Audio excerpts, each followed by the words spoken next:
Ярко и радостно восход солнца сегодня встретили в Алдане. Там жители отметили Венкийский Новый год. Торжественный обряд прошел в местности Севеки, где состоится празднование Исеха Аланхо.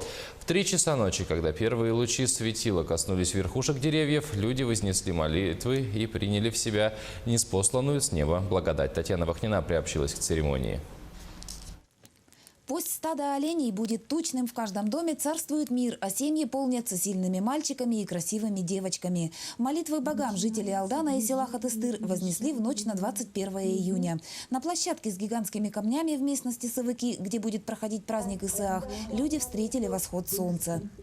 Ну что, дождь перед обрядом, перед всякими этими мероприятиями, если дождь, и если дождь идет, то говорят, это хорошим идет дождь.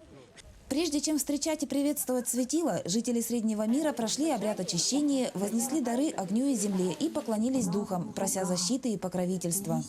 Каждый человек себе вот желание загадывает, ленточку загадывает, чтобы все хорошо было, всем хорошо жило, всем счастье. Против часовой стрелки навстречу новому солнцу между двух костров закружился хоровод. Согласно поверью, каждому жителю Среднего мира необходимо пройти хотя бы один круг. В пламени сгорают все болезни, печали и невзгоды, освобождая пространство для новых радостей и успехов. Ну, странное такое чувство и радости, и какого-то сосредоточенности. Хоровод остановился, и до того, как первые лучи коснулись верхушек деревьев, землю обнимала тишина. В помыслах люди обратились к богам с мольбами, просьбами и чаяниями.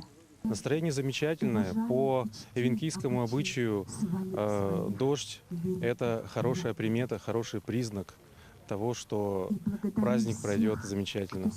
В мгновение, когда первые лучи солнца озарили землю, люди воздели ладони к небу, принимая в себя благодатную энергию, ниспосланную свыше. Ворота наступившего года распахнулись, и на земле настало время веселья.